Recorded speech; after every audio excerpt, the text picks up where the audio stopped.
قرآن حکیم کی ایک آیت ہے جو میں آپ لوگوں کے ساتھ شیئر کروں گی، اور اس کے بعد انشاءاللہ اپنی آج کی گفتگو کو ہم آگے بڑھائیں گے۔ بہت ہی ایک ایسی، جس طرح سے آپ کہہ لیں کہ ایسی آیت ہے کہ جس کا استعمال بہت زیادہ ہوتا ہے، بالخصوص بچوں کو یہ آیت سب سے پہلے یاد کرائی جاتی ہے، رب زدنی علما، کہ اے رب میرے علم میں اضافہ کر۔ کیوں اضافہ کر؟ اس لیے نہیں کہ ہم اتنے علم والے ہو جائیں کہ ہم اس دنیا کے اندر فخر کے ساتھ اپنا کندھے اور اپنا سر تان کر یہ کہتے رہیں کہ میرے پاس بہت علم ہے، مجھ جیسا علم کسی کے پاس نہیں ہے۔ جبکہ اللہ سبحانہ وتعالیٰ مختلف مقامات پر یہ بات بھی واضح کرتا ہے کہ جو شخص تکبر کرتا ہے، وہ چاہے کسی بھی چیز کا ہو، چاہے وہ اس کی خوبصورتی کا ہو، چاہے اس کی شان کا ہو، چاہے اس کی شہرت کا ہو، اس کی دولت کا ہو، یا پھر اس کے علم کا ہو، اور سب سے زیادہ جو جسے کہتے ہیں نا کہ پکڑ ہے، وہ اس علم کے اوپر ہی ہے، کیونکہ اگر آپ کے پاس نہیں ہے تو اللہ آپ سے یہ پوچھے گا کہ آپ نے کیوں نہیں حاصل کیا۔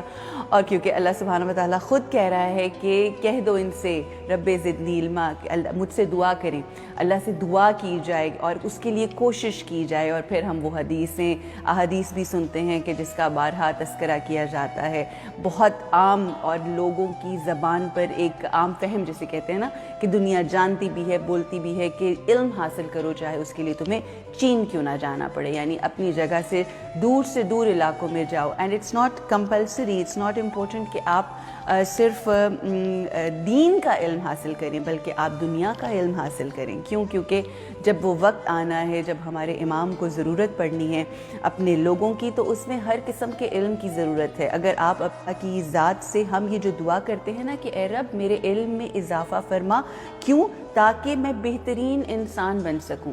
آج کل ہم اپنے معاشرے میں دیکھتے ہیں کہ ایک انسان ہے جو بہت باعلم ہے، بہت زیادہ علم رکھتا ہے، بہت بڑی بڑی ڈگریاں لے رکھی ہیں، وہ پوری دنیا گھوم کر آیا ہے، باہر کے ممالک سے ڈگریز لے کے یہاں پر اپنے ملک میں آ کے پڑھ رہا ہے، یا ایون باہر کے ملکوں میں رہ رہے ہیں، مگر ان کے معاملات، علم حاصل کرنے کے باوجود ان کے معاملات اپنے بیوی بچوں، اپنے گھر والوں، اپنے ماں باپ، اپنے وہ لوگ جو ان کے لیے کام کرتے ہیں، ان سب کے ساتھ اچھے نہیں ہوتے۔ تو ایسے علم کا کیا فائدہ جو آپ کو ایک اچھا انسان نہ بنائے؟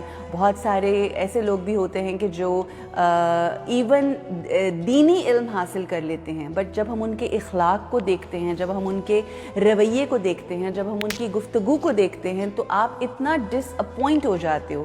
یو لک اپ، مطلب میرے ساتھ بھی ایکسپیرینس ہوتا ہے کہ when I do these religious shows اور shows on different channels، ان کا ایک اورا اور ایک شخصیت کا ایک بڑا وہ گرینجر سا ہوتا ہے، بٹ وہ آ کے بیٹھتے ہیں، وہ اس طرح کی نامہذب گفتگو کرتے ہیں کہ آپ اتنے زیادہ شیٹر ہو جاتے ہو کہ یہ جو اپنے ممبر سے اور اپنے لیکچرز میں اتنی بڑی بڑی باتیں کرتے ہیں اور اتنی اچھی اچھی باتیں کرتے ہیں، ان کا علم یہ کیا ہم سن رہے ہیں، اور یہ کس طرح سے معاملات ہیں، اور یہ کیا تمام چیزیں ہیں، تو آپ بہت ڈس اپوائنٹ ہوتے ہو۔ تو علم کی جب دعا کریں تو ساتھ ہی ساتھ اللہ سے یہ دعا کرنی چاہیے، بلکہ رب زدنی علما کا مقصد یہ ہے کہ اے رب میرے علم میں اضافہ کر، کیوں؟ تاکہ میں ایک بہترین انسان بن سکوں۔ That is very very important. اور پھر اللہم انی اسألک علما نافعا، اور اللہ ہمیں ایسا علم عطا کر کہ جو ہمارے لیے نفع بخش، فائدہ مند ہو،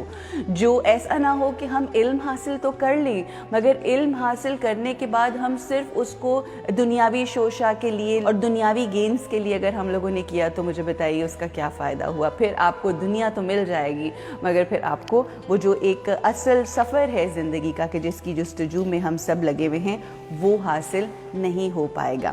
یہ جو ایک آیت ہے، اس کو اب ہم نے اپنی زندگی میں شامل کرنا ہے، اور اپنی زندگی میں شامل کرتے ہوئے اپنی نہ صرف ہم نے علم حاصل کرنا ہے، ہر لحاظ سے جہاں سے آپ کو علم ملے اس کو حاصل کیجئے۔ اور آپ کو کہتے ہیں نا کہ امام کا فرمان ہے کہ جو اچھی بات ہے وہ مومن کی گم شدہ چیز ہے، تو اس کو جب ملے آپ کو، تو آپ اس کو اپنی زندگی میں شامل کیجئے۔ اور نہ صرف زندگی میں زبانی